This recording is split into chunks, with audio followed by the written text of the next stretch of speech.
Hello, Bruce County. My name is Evan Vatry. I'm the program coordinator here with the Bruce County Museum and Cultural Center, and welcome to Museum Deep Dive. Today, I'm joined with Laura Leonard, our lead of our collections team. Take it away, Laura. Okay, so today we're just kind of checking out some stuff that kind of hangs out in our back room. So here we are, we're in the store, so this is actually a really great place to sort of showcase what we're going to be looking at today, because a lot of these things would have been found inside our general store.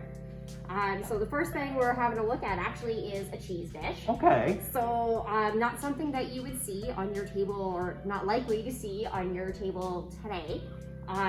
But of course, prior to refrigeration, things had other places to be, and Victorians enjoyed having a thing for everything. So when does this cheese plate date to? This one I would say is probably still around the turn of the 20th century, maybe just a little bit before, so it's not scandalously old, but I'm still like right square, you know, in the middle of the Victorian era. Made from porcelain? Yes, this one is porcelain. Okay.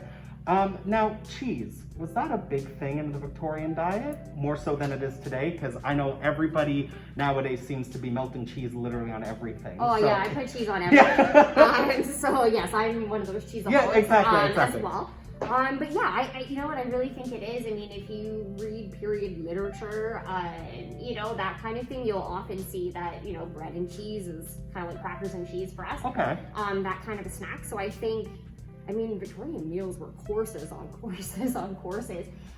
So cheese would definitely be part of it. 100%. And like, so my question is this, like, would middle-class Victorians own this? Was this more, what type of, how wealthy would you have to be to own something nice like this cheese tray? Well, you know what, middle class and up, I would think, Okay. would be a thing. The middle classes, especially after industrialization, right? And there's like mass production of all kinds of things. The middle class could really strive to have the same things that the upper class did. They just maybe wouldn't have been made, you know, like quite the same. So same thing, instead of say like fine or like porcelain, maybe it's bone china instead. Okay. So it's still a finer china, but it isn't as expensive. It's not imported, maybe, let's say. And does China come from China, as pretty much everyone thinks? No. Okay. No. There's a lot of potteries that make china.